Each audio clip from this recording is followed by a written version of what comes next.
Today, we will focus on risk and resilience in childhood. Specifically, we will touch upon 1. What are risk factors in childhood?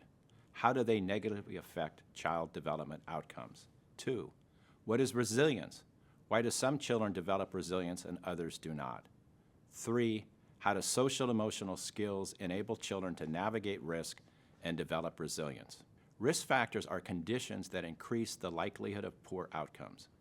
Examples of poor outcomes include behavioral difficulties, poor physical or mental health, low educational achievement, criminal offending, or substance abuse. Risk factors increase the probability of a negative life outcome rather than causing it in a deterministic way. We already know this in some areas. For example, while smoking is a risk factor for lung cancer, not everyone who smokes develops lung cancer. This is why this slide emphasizes that risk factors can be ameliorated with positive, protective factors, which we will discuss shortly. Many identified risk factors may adversely affect childhood development.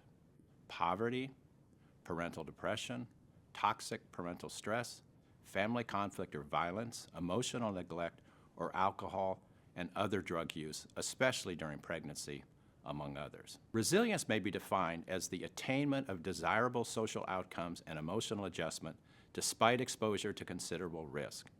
Science tells us that some children develop resilience or the ability to overcome serious hardships, while others do not.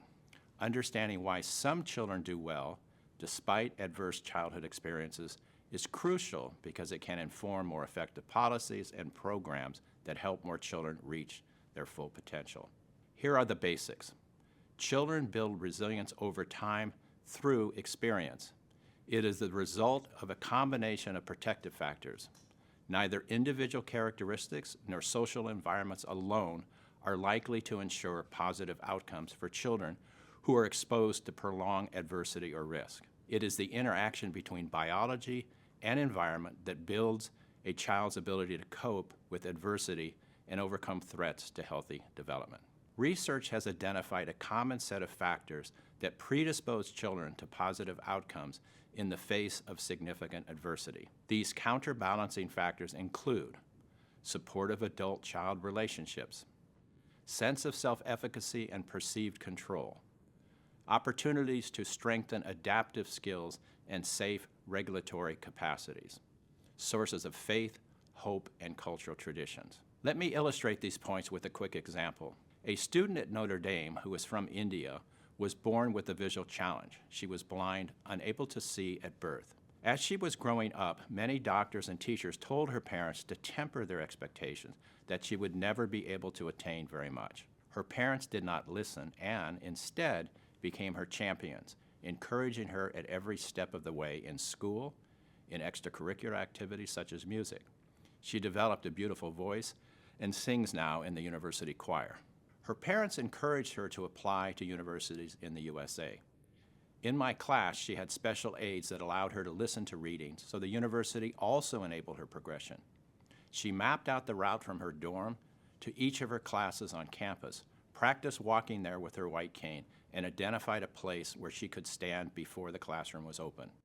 In this case, resilience evolved through individual characteristics, such as native intelligence, her parents' encouragement and mentorship, which in turn supported her development of social emotional skills such as motivation, persistence, critical thinking, compassion, or empathy for others, among others, and a university environment that can accommodate her learning challenge and embrace her for her courage and ingenuity. A few words about genes might be useful at this point. Genes contain a set of possibilities, but how they are expressed can be influenced by the experiences the child has, which helps the child adapt their particular environment. A child's genetic makeup may add risk or protective qualities. Intelligence, for example, is seen as protective. Where they do increase risk, genes do not usually directly cause certain outcomes, such as behavioral difficulties, but they can make those outcomes more likely. Some children appear more sensitive to the effects of their experiences than others.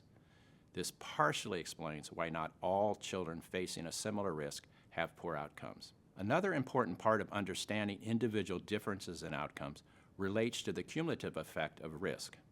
Children who experience many risk factors are more likely to have difficulties later than children exposed to only one risk factor. For example, maternal depression is a risk factor. However, if that is the only risk facing a child, a positive outcome is still likely.